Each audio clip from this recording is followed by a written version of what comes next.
host, Box.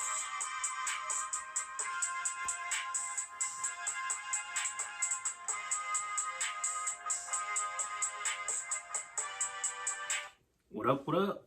It's another Saturday, another W.E.S.T podcast. I'm glad to be back. How are y'all doing? Hopefully y'all doing fine. Had to take a little bit of time off after WrestleMania weekend. Definitely had fun at WrestleMania weekend, but a couple things happened. Well, the big one was I lost my voice. I couldn't talk I could hardly speak for like weeks. So lost my voice. And then also, I might have been a victim of the TKO crackdown, which I'll talk about later.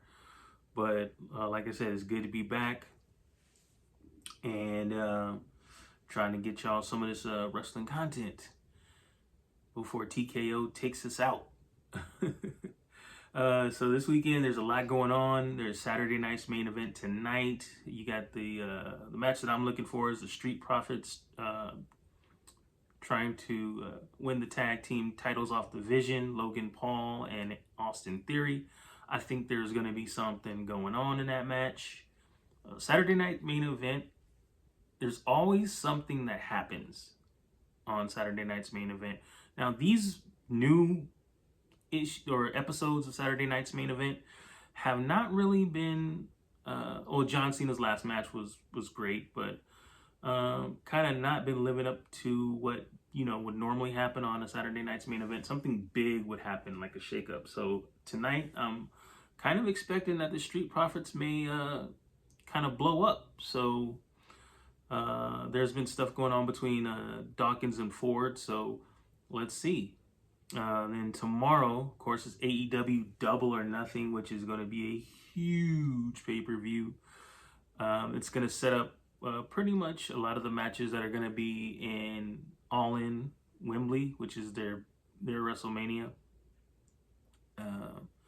So I'm interested to see what's going to happen on that. You got FTR taking on Cage and Copeland, and either Cage and Copeland win the titles, or they are no longer ever allowed to tag again.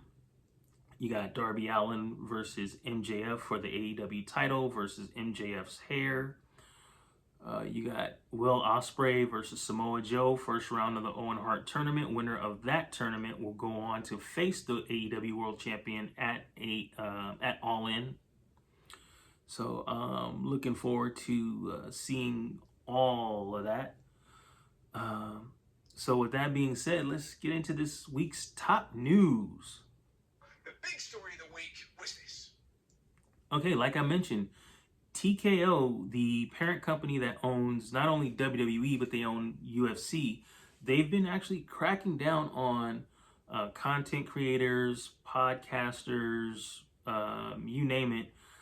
Anybody that puts out stuff that has WWE content, like images, video snippets, anything like that, they've been getting those outlets taken down. Now they can't take them down themselves, but they can basically trigger the copyright infringement law that will have whoever the provider is take down the website or the podcast or what have you, or the Instagram account. They've been taking down Instagram accounts and TikTok accounts.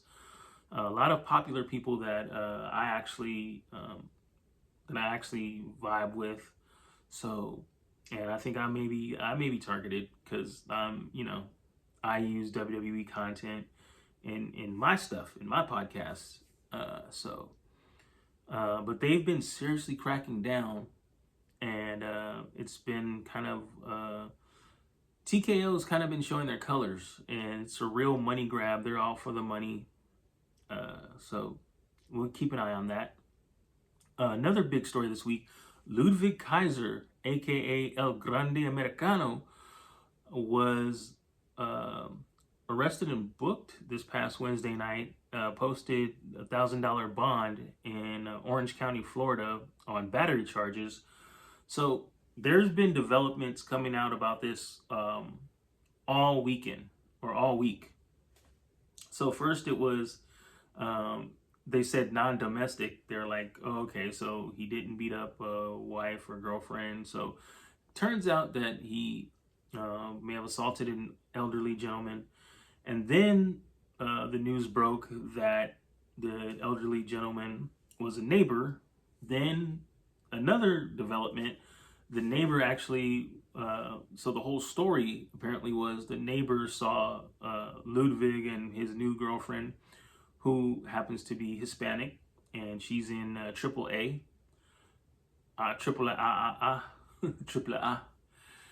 And I guess they were making out, and he told them, basically shamed them, and then said then threatened to call ICE on his girlfriend because she's Hispanic, and so that pretty much apparently set him off, and there's the story. So if you don't know the story of the El Grande Americanos, so just I like explaining stuff. So basically, another wrestler, Chad Gable. This all started like a little over a year ago. This other wrestler, Chad Gable, who's known for being like an Olympic wrestler, a grappler, said he was in a feud with Penta El Cielo Mero.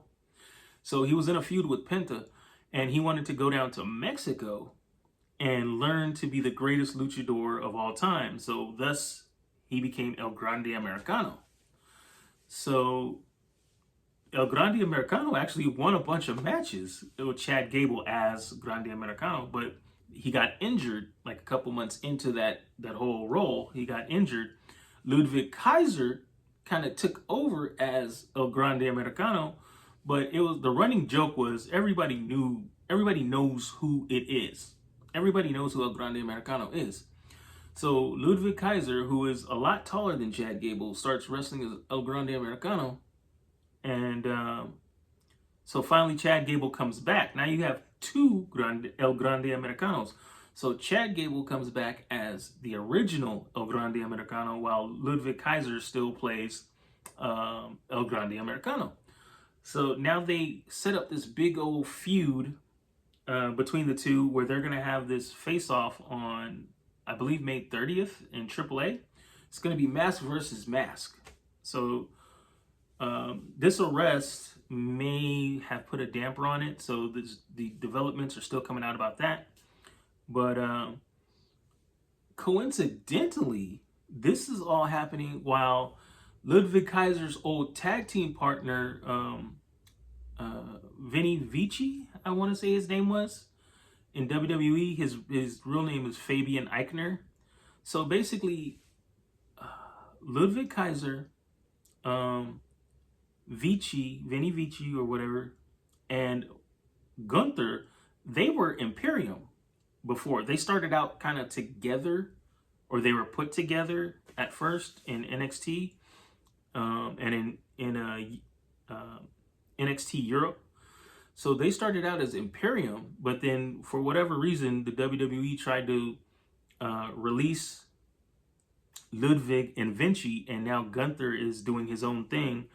And so, that being said, Fabian Eichner just made his debut in TNA, and he's making waves. So that's crazy, because it looked like it was about to start looking like Ludwig Kaiser was falling off, or just going off the rails, while his old tag team partner who was released is making a comeback. So that's what it is. So Ludwig may not be having a good week, but let's see who's. All right, so this is the part where I break wrestling down by the week. Wrestling's on every day, so there's a lot going on, but the only thing you really need to know what's going on in the whole plot is the main event, which happens at the end of the show. So I'm going to break down the end of the shows and give you guys just what's been happening. Starting on Saturday with Collision. It's on TNT at 5 p.m. Darby Allin defended the AEW World Championship against Sammy Guevara, which was a crazy match because Sammy Guevara is crazy athletic, acrobatic, and doesn't give a you know what. So that was Collision. On Monday, you got Monday Night Raw on Netflix at 5 p.m. Uh, Not the main event, but during the middle of the show, the big part of the show, the Usos and Roman Reigns, they jumped Jacob Fatu because of, what happened last week, because Jacob didn't bend the knee, didn't acknowledge Roman. So they basically jump him. And Jacob, he's on the verge of getting fired. But he challenged Roman to tribal combat at Clash in Italy, and Roman accepted. So Jacob lives to be gainfully employed another day while he's getting ready to fight Roman in tribal combat at Clash in Italy. Basically, what tribal combat is just basically anything goes. So who knows what's going to happen in that? You can even have outside interference. It's all legal. Then on Tuesdays, NXT on the CW, 5 p.m.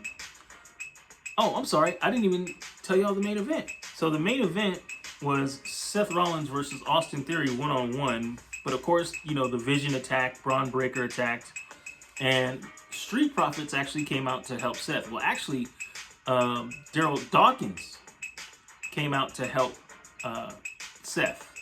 And Montez Ford was kind of telling him not to. But Ford came out after because the numbers were uneven. It was 3 of the Vision and Seth and Dawkins. So Montez Ford came out to even the odds. But after that, he was on Dawkins' head about why you come out here and help Seth. So that's why I'm interested to see Saturday night's main event tonight, because they might implode and break up. So we'll see. So that was the main event. So NXT, it was the Dark State challenging for the NXT Tag Team titles against the Vanity Project. The Vanity Project, of course, won. And the Dark State, of course, is a group of 4, but they're 4 kind of like ruthless individuals. And they proceeded to beat down one of their mouthiest members, Saquon, after the match, and kind of put him through a table, left him laying. So they kicked him out the group. So that was NXT. And then Wednesday, you know what that means. That's AEW Dynamite on TBS at 5 p.m. It was a special 3-hour Collision plus Dynamite. I'm pretty sure they did this because, 1, they're having Double or Nothing this weekend, and then 2, they don't want to go up against Saturday night's main event tonight because Collision is normally on Saturday. So you got a 3-hour special, 2 titles defended. You had Darby Allin defeating Speedball Mike Bailey to keep the AEW World Championship. Then you had FTR defeat the Conglomeration. And that was crazy. There was a lot of other crazy things that happened. Will Ospreay defeated Katsuyori Shibata. It was jam-packed. I like that. So that was AEW. And then TNA, Thursdays on AMC at 6 p.m. You had Santana versus Steve Maclin in a rematch because if you were listening to my podcast or watched Sacrifice, you would know that the last time they met at Sacrifice, it ended in a no contest. Santana accidentally kicked Steve Maclin too hard, gave him a concussion. So again, Santana defeated Maclin in the rematch to still be TNA champion. Then Friday Night SmackDown, your main event. Cody Rhodes defeated Sami Zayn despite interference and distractions from Gunther. But then after the match, Sami Zayn just stood there. He's supposed to be a good guy, but he just stood there and watched while Gunther put Cody Rhodes into a sleeper hold. He just walked off, kind of turned around, kind of had second thoughts about it, but really he just turned around though, ultimately, and just slowly walked off, let Gunther do his thing. So, who is... I'm going to have to give it up to AEW with Dynamite and Collision, that 3-hour special. That was just nuts. So, congratulations, AEW. You won the week. And then we're going to take a break, come back with Mott Sports West, What You Watching, and then we're going to do some food and travel. Has bad credit been holding you back from getting a new car, a house, or a better job? Visit creditrepairfolks.com. They offer one-on-one consulting and will give you a personal roadmap to removing negative items and adding positive points to your credit score. The first consultation is free, and they're the only ones that offer a money-back guarantee. They also have payment plans available. So what are you waiting for? Visit creditrepairfolks.com today. Our coaching did a horrible job. The players did a horrible job. We got our ass kicked. That's the great thing about sports. You play to win. And I don't care if you don't have any wins. All right, y'all. It's time for Mock Sports West, where we cover the only teams that matters, the West Coast teams, the only 3 teams that matter: Rams, Lakers, Dodgers. Rams, Lakers, Dodgers. That's it. So let's get it. Rams news this week. Thursday, the Rams announced that Matthew Stafford has signed a 1-year extension to the tune of $55 million, with the potential to go up to $60 million, making him the Rams QB1 through 2027. Lakers. So there's been reports on, or a lot of speculation on what LeBron's going to do this offseason. So the big thing was him and Steve Nash on doing their podcast this week, where LeBron said that he really wants to just take time to be with his family. He's going to go on vacation after this holiday, Memorial Day. And what that says to the Lakers is he's in no hurry to make a decision, but the Lakers need to make a decision because free agency starts July 1st. And according to, we call him Wendy. So the Lakers need to figure out LeBron, what they're going to do with him first, because apparently he's holding up $60 million in salary. So once they figure out what they're going to do and allocate that, and if LeBron's going to take a pay cut, then they can go on about their business. Now, earlier in the week, Rich Paul put out a quote, and I guess he was talking to Shams Charania, saying that at the Chicago Draft Combine last week, he was told, Rich Paul told Shams Charania that pretty much every contender put in a call about LeBron. So LeBron doesn't just have like 1 or 2 options. It's not just Miami or Cleveland that he can go back to. Pretty much everybody that's in title contention called for LeBron, seeing what he's going to do. Finally, the Dodgers lost to the Brewers last night, 5-1. This is game 1 of a 3-game series. They play game 2 today at 4:10 p.m., so you can check for that. And you can either watch that or you can check with me and see what you watching. So, my thing this week is The Boys. That's been my all 5 seasons of The Boys. So, the ending, I'm not going to spoil it for you, but it fits. If you know what The Boys is about and you know where things were heading between Butcher and Homelander, then you might be able to figure out the ending, but how it happens is crazy. So I'll just kind of leave it at that. So watch The Boys, final season, final episode. That's what I'm watching. So let's do some food and travel. Okay, so I'm in the loop, and got a chance to try a restaurant that I kind of had high hopes for. It's Red's Barbecue in Ferguson. So here, I put the little box here, and then the link will be in the description, so you can check out my review of Red's Barbecue in Ferguson. So pretty much that's all I got for you all this week, because I'm getting ready to watch a whole lot of wrestling. Saturday night's main event tonight.